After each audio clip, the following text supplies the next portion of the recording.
اور اماں عائشہ کی عزت، وہ عزت، ایسی عزت اور ایسا مقام بلند کر دیا اللہ تعالیٰ، قیامت تک آنے والے لوگ اس 10 آیتوں کو پڑھتے جائیں گے اور اماں عائشہ کی عزت اور بلند ہوتی جائے۔ آج ہمارے نزدیک ہوتا ایسے ہی نا، سنی سنائی بات کو پہلے شیئر کرتے ہیں، یعنی کوئی بھی بات ہمارے پاس آ جائے، کوئی بھی چیز ہمارے پاس آ جائے تو اس کی تحقیق کرے بغیر ہم دوسروں تک پہنچا دیتے کہ ایسا ایسا واقعہ۔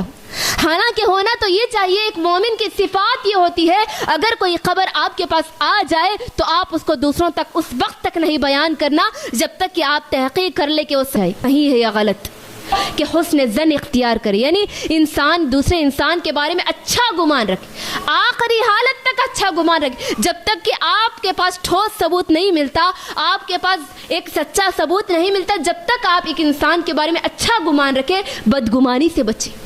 یعنی انسان کی یہ صفات، یعنی ایک عام انسان کی فطرت ہوتی ہے کہ جب کوئی کسی کی برائی بیان کرتے تو فوراً ایکسیپٹ قبول کر لیتے، فوراً یقین کر لیتے، ہاں وہ ایسا ہے تو ہاں ویسی ہے۔ لیکن اگر انسان کی فطرت میں یہ شامل ہے، اگر کوئی کسی کی تعریف کرے، چاہے کتنا بھی تعریف کر لو، لیکن آپ اس کو جلدی قبول نہیں کریں گے، جلدی ایکسیپٹ نہیں کریں گے، بلکہ بہت دیر کے بعد ایکسیپٹ کریں گے، لیکن برائی کو جلدی قبول کریں گے۔ تو اللہ تعالیٰ یہاں تاکید کر رہا ہے کہ ایک مومن دوسرے مومن کے بارے میں، ایک مسلمان دوسرے مسلمان کے بارے میں، ایک انسان دوسرے انسان کے بارے میں اچھا گمان رکھے، برے گمان سے بچے، جہاں تک ہو سکے آپ اپنے نیگیٹو سوچ نہ سوچیں بلکہ پازیٹیو رکھیں۔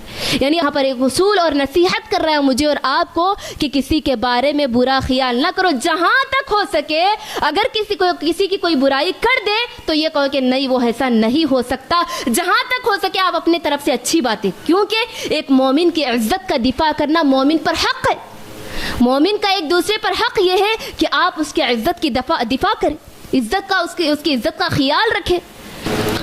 السلام علیکم ورحمۃ اللہ وبرکاتہ۔ ان الحمد للہ نحمده ونصلي على رسوله الكريم اما بعد اعوذ باللہ من الشیطان الرجیم بسم اللہ الرحمن الرحیم لولا جاءوا عليه بأربعة شهداء فإذ لم يأتوا بالشهداء فأولئك عند الله هم الكاذبون ولولا فضل الله عليكم ورحمته في الدنيا والآخرة لمسكم فيما أفضتم فيه عذاب عظيم إذ تلقونه بألسنتكم وتقولون بأفواهكم ما ليس لكم به علم وتحسبونه حينا وهو عند الله عظيم ولولا إذ سمعتموه قلتم ما يكون لنا أن نتكلم بهذا سبحانك هذا بهتان عظيم يعدكم الله أن تعودوا لمثله أبدا إن كنتم مؤمنين ويبين الله لكم الآيات والله عليم حكيم۔ تو انشاءاللہ ماشاءاللہ سے کل سورہ نور کی ہماری کتنی آیتیں ہوئی تھی کل نے پرسوں، یعنی مطلب کہ کل نہیں ہوئی تھی، 10 آیتیں ہو چکی تھی ماشاءاللہ سے، شروع کی 10 آیتیں، آیت نمبر 1 سے لے کر آیت نمبر 10 تک الحمدللہ جو احکامات اللہ تبارک و تعالیٰ نے بتایا تھا، جو احکامات اللہ تبارک و تعالیٰ نے آیت نمبر 1 سے لے کر 10 تک تھے وہ ہم الحمدللہ اس کا مطالعہ کر چکے۔ اب آئیے انشاءاللہ آیت نمبر 11 سے لے کر آیت نمبر 20 تک اس کے اندر اللہ تعالیٰ کیا فرماتے فرماتا ہے, کیا نصیحتیں کرتا ہے, کیا تاکید مجھے اور آپ کو کرتا ہے, وہ دیکھیں گے انشاءاللہ. تو یہ جو آیت نمبر 11 سے 20 تک جو آیتیں ہیں, اس کے اندر اللہ تبارک و تعالی میرے اور آپ کے نبی جناب محمد الرسول اللہ صلی اللہ علیہ وسلم کی پیاری بیوی اما عائشہ رضی اللہ عنہا کی پاکی کو بیان کرتا ہے. عائشہ رضی اللہ عنہا کی برأت کو آیت نمبر 11 سے لے کر 20 تک اللہ تعالیٰ ان آیتوں کے اندر نقشہ کھینچتے ہوئے بتاتا ہے, اما عائشہ کی برأت کو نازل کرتا ہے. تو وہ واقعہ کیا تھا, ہم پچھلے درس میں مختصر سا واقعہ آپ کے سامنے رکھے تھے. تو پہلے یہ دیکھتے ہیں کہ اما عائشہ رضی اللہ عنہا پر تہمت کا وہ واقعہ کیا تھا جو منافقوں کی طرف سے عائشہ رضی اللہ عنہا پر لگایا گیا تھا, جس کی وجہ سے اللہ تعالیٰ نے آیت نمبر 11 سے لے کر آیت نمبر 20 تک نازل کر دیا.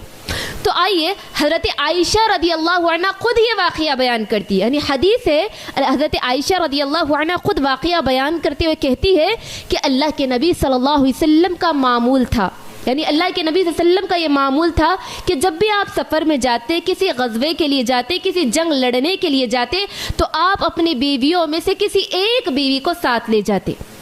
اور اس وقت قرعہ ڈالا گیا اور اس قرعے کے اندر حضرت عائشہ رضی اللہ عنہا کا نام نکلا. تو اما عائشہ کو لے کر کے آپ سفر میں گئے, یعنی غزوے میں گئے.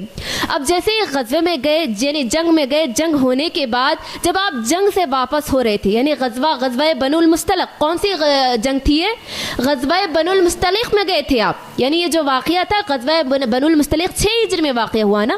تو یہ غزوے سے آپ واپس ہو رہے تھے, تو واپسی میں ہوا ایسا کہ آپ کا لشکر جو آپ کا قافلہ تھا ایک جگہ پہ پڑاؤ ڈالا, یعنی آرام کے لیے یا پھر حاجت کے لیے پڑاؤ ڈالا گیا.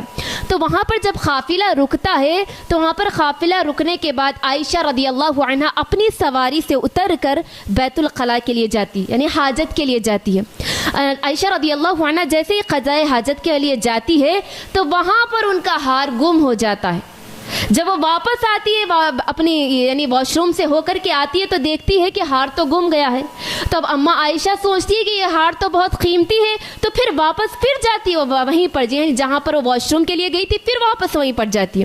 اب جیسے ہی اما عائشہ واپس جاتی ہے تو جو یہ قافلہ یہاں پر تھا وہ لوگ جا چکے ہوتے.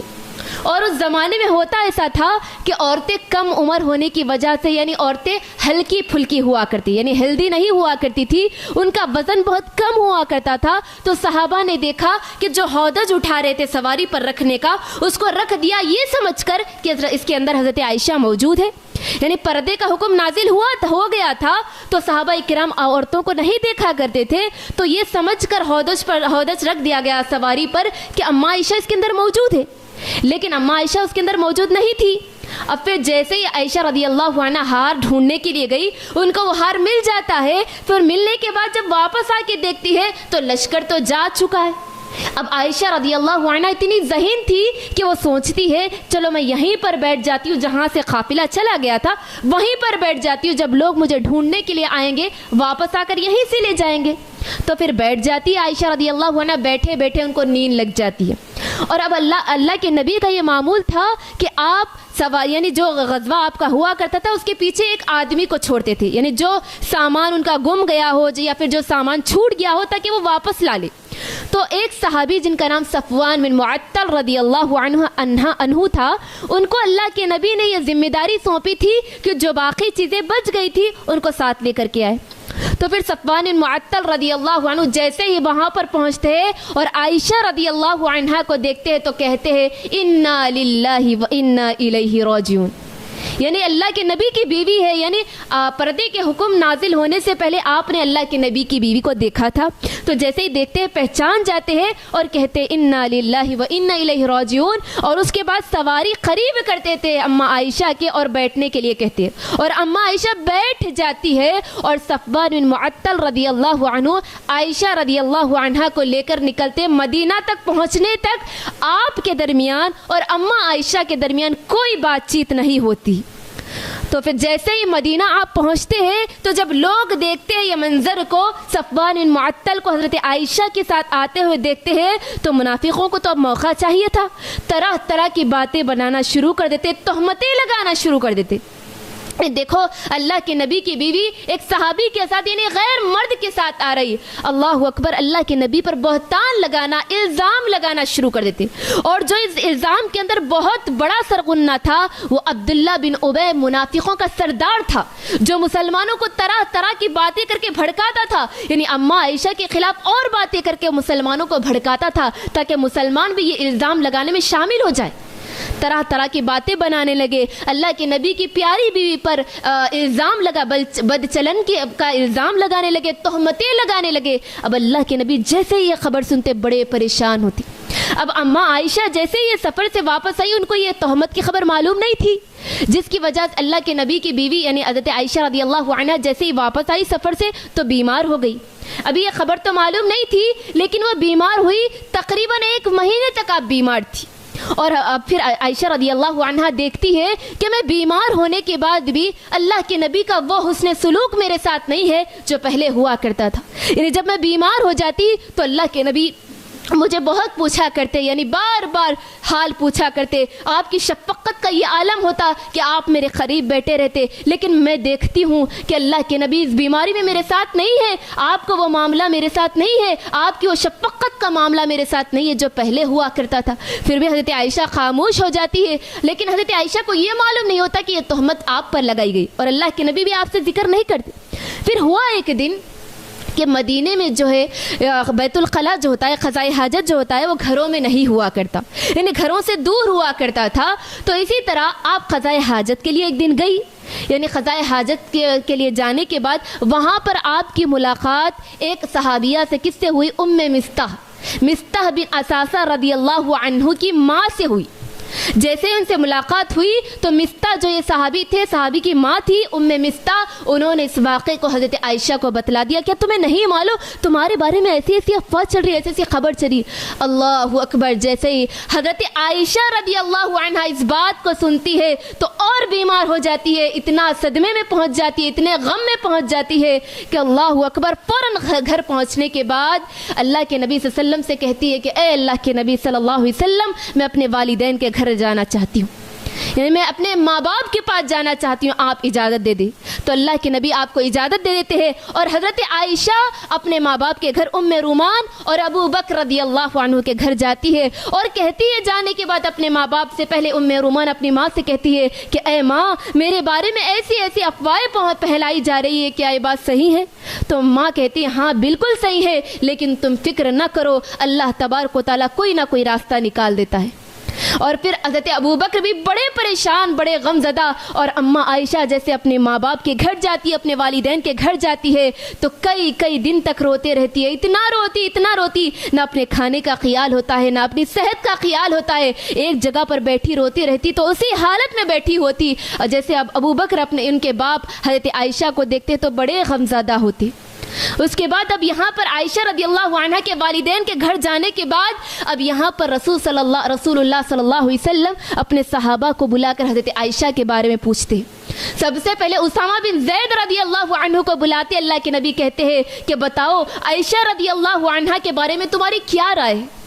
اسامہ بن زید صحابی فوراً کہتے ہیں میں عائشہ رضی اللہ عنہا کے بارے میں کوئی ایسی بات نہیں دیکھتا, آپ تو با اخلاق ہے, بلند اخلاق والی ہے, آپ کبھی ایسی حرکت نہیں کر سکتی, آپ پاک باز خاتون ہیں. حضرت اسامہ بن زید کہتے, گواہی دیتے. اس کے بعد اللہ کے نبی علی رضی اللہ عنہ سے پوچھتے کہ بتاؤ علی, حضرت عائشہ کے بارے میں تمہارا کیا خیال ہے؟ علی رضی اللہ عنہ کہتے ہیں کہ اے اللہ کے نبی, اللہ تعالیٰ نے آپ کے لیے تنگی نہیں کی ہے, آپ کے پاس دوسری بیویاں بھی موجود ہیں, یعنی آپ پریشان مت ہوئیے, آپ کے پاس دوسری بیویاں بھی موجود ہیں, آپ پریشان کیوں ہو رہے ہیں؟ اور پھر علی رضی اللہ عنہ کہتے ہیں کہ عائشہ کے بارے میں پوچھنا ہے تو ان کی گھر کی خادمہ کو بلا کر پوچھو, اسی لیے کہ گھر میں جو کام کرنے والیاں ہوتی ہے, خادمہ ہوتی ہے, وہ بہتر جانتی ہے گھر کے عورتوں کی حالات کو. اور کہتے ہیں کہ آپ بریرہ کو بلا کر عائشہ کے بارے میں پوچھیے. اللہ کے نبی حضرت بریرہ رضی اللہ عنہ کو بلاتے اور کہتے ہیں کہ تم عائشہ کے بارے میں تمہارا کیا خیال ہے, عائشہ کے اخلاق کے بارے میں تمہارا کیا خیال ہے, اس کے کردار کے بارے میں کیا خیال ہے؟ تو بریرہ رضی اللہ عنہ کہتی ہے اللہ کی قسم میں نے عائشہ کے بارے میں ایسی کوئی چیز نہیں دیکھی, ہاں مگر ایک چیز دیکھتی ہوں, تھوڑی سی لاپرواہ ہے, کم عمر ہونے کی وجہ سے آٹا گوندھ کر چھوڑ دیتی ہے اور بکریاں آ کر کھا جاتی ہے. عند الله.